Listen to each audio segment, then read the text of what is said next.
Hi guys, Freddy here. Welcome back to another Retro RPG. At the end of another week and the end of another poll, we've got a winner with the Minbari fact book for the Babylon 5 role-playing game. Now, as usual, I'll be back at the end of the video with some other channel-related stuff and some other poll-related stuff. But just a wee reminder that if you'd like to support the channel, or you'd like to see these videos a week early, then there's a Patreon in the notes down below, so you could help out there. It'd be very much appreciated. But I hope to see you at the end of the video. So, this is the Minbari Federation fact book, and it's from Mongoose Publishing, and it came out in 2003. Now, first of all, I'd really like to comment on the Babylon 5 logo at the top here. I'd forgotten how 90s it was. There's just all the 90s Photoshop elements, very early Photoshop stuff here. So we've got a gradient going through the ring on the outside, a gradient going through the Babylon, and then a different gradient going through the number 5. And then we've got a lens flare off to the side. It is just so computer generated, so Photoshop, so 90s. Oh, I love it. It looks so tacky now, but there's just something retro and cool about it. Now, the subject of the book itself is the Minbari species. The Minbari are, in Babylon 5, probably the second most important species after humans, because they are the big mystery of the early series, and we just discover so much as time goes on. At the start of the series, the Minbari were in a long war with the humans, and had driven humans to the edge of extinction. They'd reached Earth itself, having wiped out the rest of the human territories. And then they surrendered. The Minbari gave up. And that's the big mystery of the first season. Why did the Minbari surrender when they were on the edge of actually making humans completely extinct? As the series goes on, we discover more and more about the Minbari, down to them having a war in their government, or war for control of their government, because their species is broken into three sects. There's the religious caste, the military caste, and the worker caste. Now, the religious caste ended the war for religious reasons. Basically, with spoiling Babylon 5 a little for you, they discovered that humans and Minbari share a lot of DNA. And the Minbari do not kill Minbari. So this war was against their religion. So the religious caste surrendered. The warrior caste had been fighting, so they were not happy about throwing their lives away for a war which they then just surrendered. So they tried to take over. By the end of the series, control's been given to the worker caste, because they are the builders, and there's a big element of building in the Minbari species. So they hand over control to them to rebuild the species after all of these wars. But we just discover so much. They start off as a mystery, and we discover so much down into them. So there's a lot to go into this book. But let's have a look at the back cover first of all. The Minbari Federation Fact Book. Of all the races in the universe of Babylon 5, none save perhaps the Vorlons are more enigmatic and mysterious than Minbari. Possessing a culture steeped in tradition and dogma, the Minbari closely resemble humans, but are very evidently not human. They are stronger, faster, and possess acute senses that humanity can only begin to understand. They are deeply spiritual, but feel no need to share or even explain their beliefs to others. They gave great respect for their elders and accept the rule of a single council, even on worlds far from their own territory. Their ways are unfathomable, even to some of their own kind, yet none dare question their motives. At least none dare question them openly. This book will detail the Minbari Federation in its entirety, from the homeworld of Minbar to its colonies, culture, religious practices, and military. Every part of the Federation can be found in these pages. Vehicles, weapons, equipment, characters, and more are examined in complete detail. The role-playing possibilities are endless. Inside you will find biology, a look at the unique biology and genetics of the Minbari race. Psychology and sociology, a review of the Minbari mind and culture. Castes of the Minbari, an in-depth study of the Minbari castes, including their structures and traditions. Organizations, Minbari government, politics and organizations, including the mysterious Grey Council. History of the Minbari, a full and detailed history of the development of the Minbari Federation. Worlds of the Minbari, looking at the worlds of the Minbari Federation, technology, new equipment for Minbari characters, and characters. Expanded rules, prestige classes, and feats for Minbari characters. So, inside. Well, flicking on a few pages, we can see they use full colour photography from the series. It's a very nice looking book. Lots of images from the series. Very, very nice stuff indeed.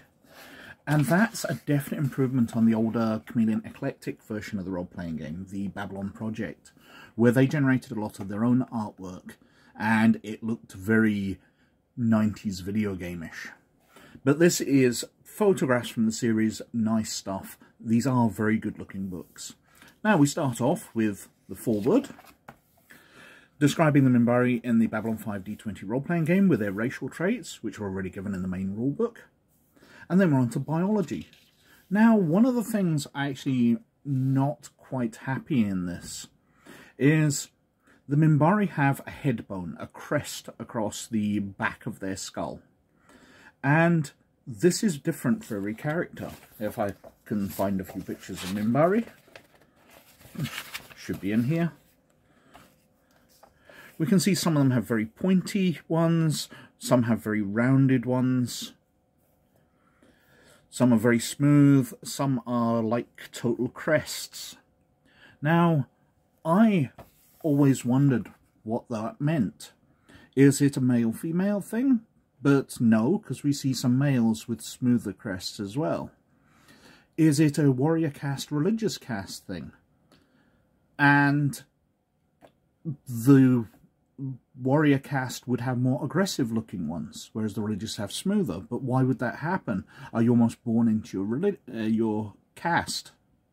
Are they almost bred into it?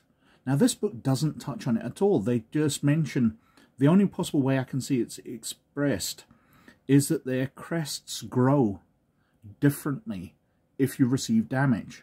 So I suppose the warrior caste might become injured in training, so their crests grow differently. I really couldn't find any reason behind it, and I would have liked to have seen some study of that. That's one of the things I really wanted in this book, which I could not find anywhere.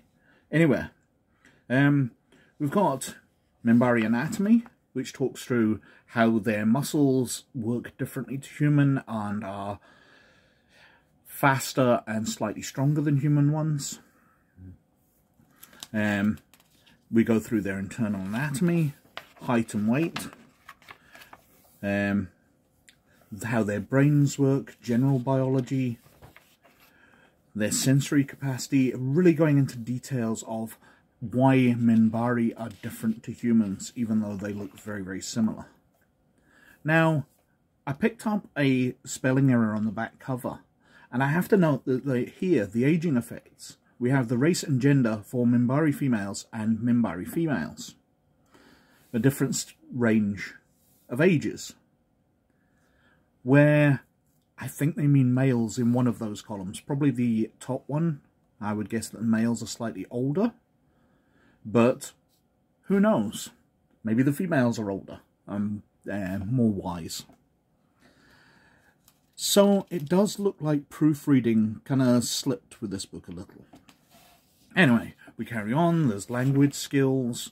We get the diet, where we actually go into milligrams of vitamin E, micrograms of vitamin K, everything they need, 18 milligrams of zinc to make their perfect diet. Now, this seems like getting into too much detail, but it's interesting enough stuff. We've got food and drink for the Minbari, diseases, we've got different parasites they can get, communicable diseases, congenital ailments, really going through everything to build the species out. And this is really quite fantastic, where you can bring things in, you know, if you've got a Minbari character, you can bring in their grandparent who has a congenital illness because they're getting old. It really does allow you a lot more role-playing elements because you can build up a species so much. We've got the Minbari sub-races here, so we've got the Starborn, those who have taken to just travelling the stars, living in space stations or on starships. The Zirazay,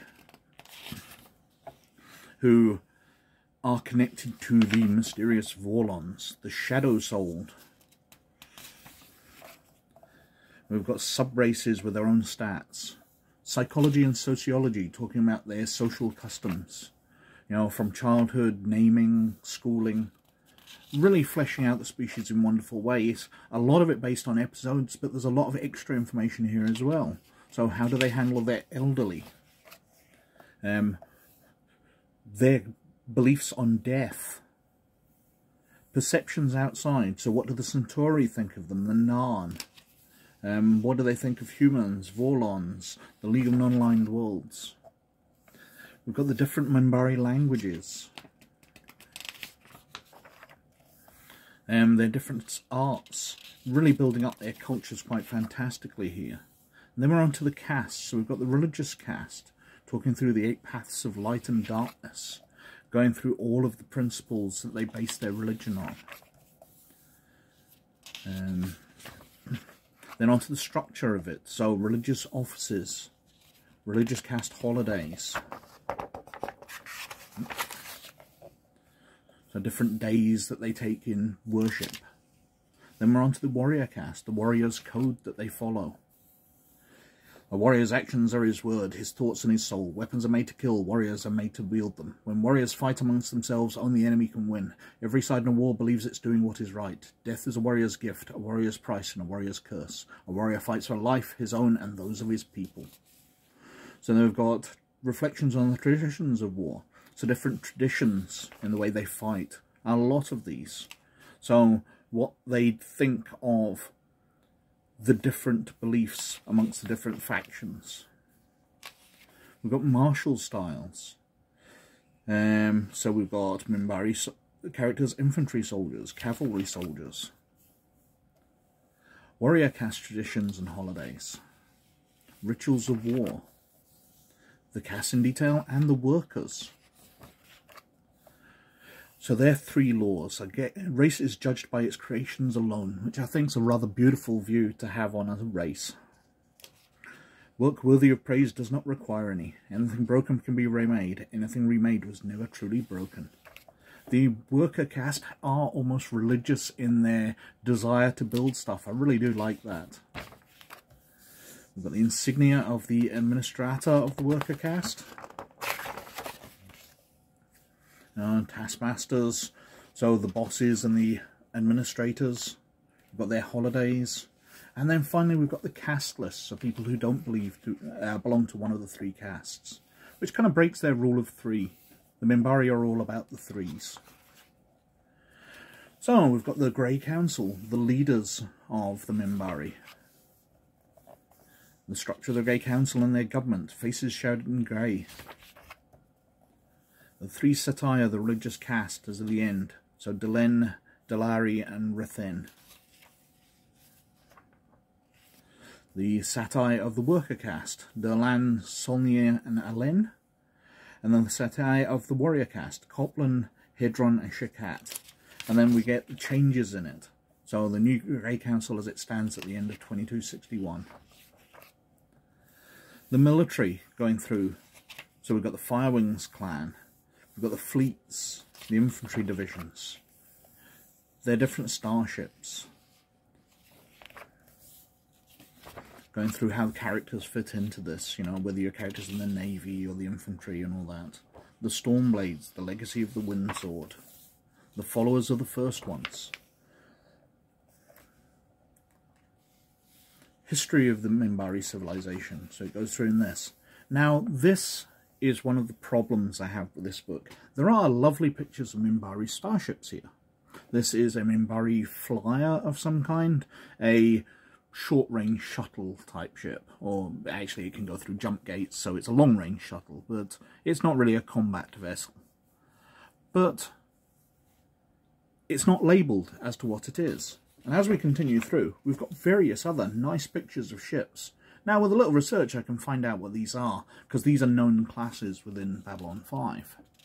But when we actually reach the starship section, there's no images of the ships. So we waste a half page here on a lovely picture of a Minbari ship, and don't tell us what it is. and then don't include it where it would actually be useful. So anyway, we carry on through the history of the Minbari. Again, nice big pictures of Minbari ships where they don't tell us what they are. 5,000 years of isolation. The Dark Century. To forgive and forget, the Minbari take to the stars. Going through their entire history. And then we're on to the worlds of the Minbari Federation. So we've got a nice planetary surface map, and then a description of each planet. Very nicely done, very useful. So you can have the players visiting a planet, and you've got an instant rundown, page by page. Very, very well done. I'm hugely impressed with this. So we go through lots. Thessin's Moon, Trigati, Volusia, the worlds of the Minbari Protective. So homeworlds in the Protective. We've got a layout of a Shentan space station, giving details of that. Then we've got various important cities. Tuzanor, Yedor, the capital of Minbar. Then we're on to the technology. So talking about the cutting edge of their technology. Personal equipment. We've got prices and damage and all that. Useful for a role-playing game. Armour and clothing descriptions. Then we're on to vehicles. Now, as I said, there are no images here. We go through, we've got a Crystallis infantry fighting vehicle. No clue as to what it looks like. Shryak main battle tank. Again, no clues. Which is acceptable for a role-playing game if you don't have the images available. But when we're coming on to the starships and things, we're wasting space. We've got the Minbari flyer there. Apparently it has no particular name. But the Nile Starfighter. Well, that's a Nile Starfighter I happen to know. But a Shigati heavy battle cruiser, is that it? That's a Sharlin war cruiser, I know. But it'd be lovely to have these labelled. A Tenashi frigate. What's it like? What's a Tishat medium fighter look like? We know the White Star from the series, but it's included over here on the Minbari characters page. It really does seem to be badly thought out, because it's just so useful for a role-playing game to be able to hold up the book and go, you see one of these coming. It's one of the main points about playing a role-playing game based on an established property, that it's very easy to describe. You don't have to describe the starship like in Traveller, where nobody really knows what it looks like.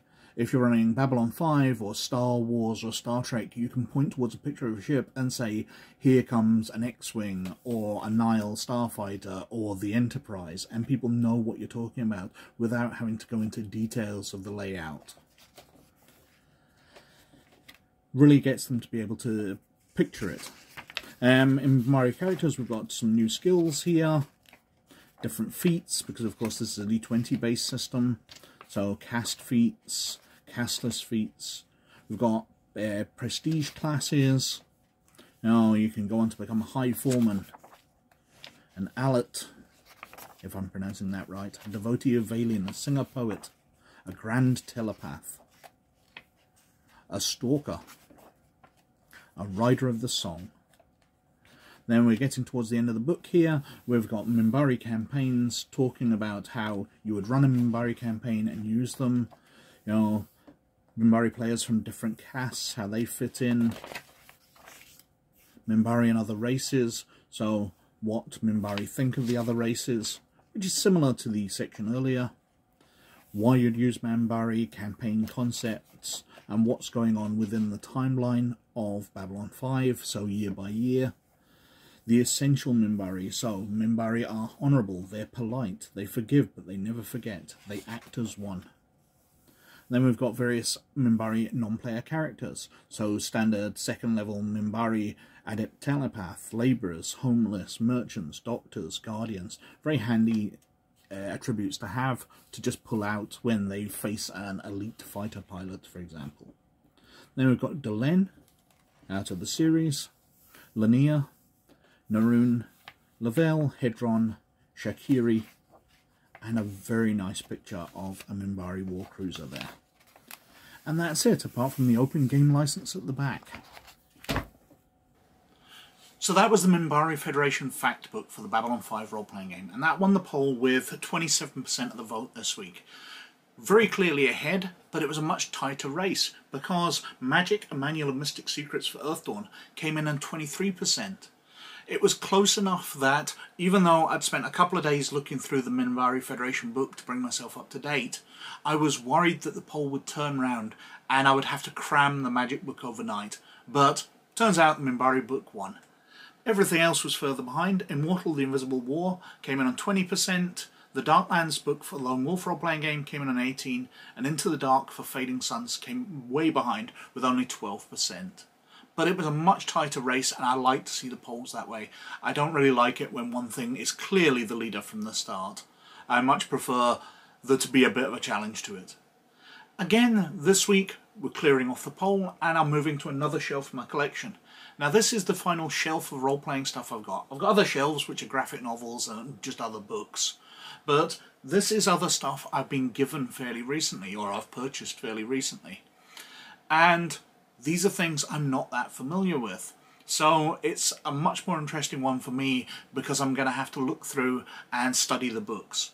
So we've got Sovereign Stone by Corsair Publishing, a game with a fantastic pedigree, which would be fascinating to look through. It's been in the polls before, but it's never won. Also, Unknown Army 2nd edition. Again, it's been in the polls in the past. It's a really interesting game. It's currently up to its 3rd or 4th edition, so it'd be nice to have a look at the 2nd edition of it. And we've got Sorcerer from Adept Press. A really interesting game, but one I don't know a lot about, so it'd be really interesting to have a look through that. Also in the poll are a couple of new things. We've got Eoris Essence by Visions of Essence, which is a Colombian role-playing game, which would be absolutely fascinating. I've never looked at something from South America before, so, or is Colombia Middle America? My geography fails me. But it'd be really interesting to look at a role-playing game from a completely different country, not a European aspect, or look at it. And from what I can see, this is a really beautiful book with some fascinating ideas in it, even though it never reviewed that well. And rather sadly, the publishers had to destroy a bunch of copies of it just because it wasn't that selling at all. So it'd be nice to have a look through that. And finally, we've got Hunter Deadly Prey by White Wolf Publishing, a board game this time, based on the Hunter role-playing game from their rebooted World of Darkness setting. So any one of those would be fantastic to look through. We'll see how the poll goes. I think Eoris Essence would be perhaps the most interesting because I don't think too many people have heard of that. And I do like looking into things which people haven't heard of, but it is fairly recent. It did only come out in 2010. So it's a more recent game, even though it's now out of publishing, so it does count as retro. On other channel-related stuff, I've nothing much. It's coming up towards a time of year when I'm going to have to be away from home for family-related things. So I think I might be ending the polls for a few weeks and just doing stuff as I choose to let me record it ahead of time instead of going out of schedule. Because I will be away a few weekends, which is when I record these. But that's not for a couple of weeks yet, so we'll deal with that when we come to it. But, as usual, I've been wittering on for quite long enough, so thank you very, very much for watching. And most of all, you look after yourselves, and I'll catch you later. Bye now.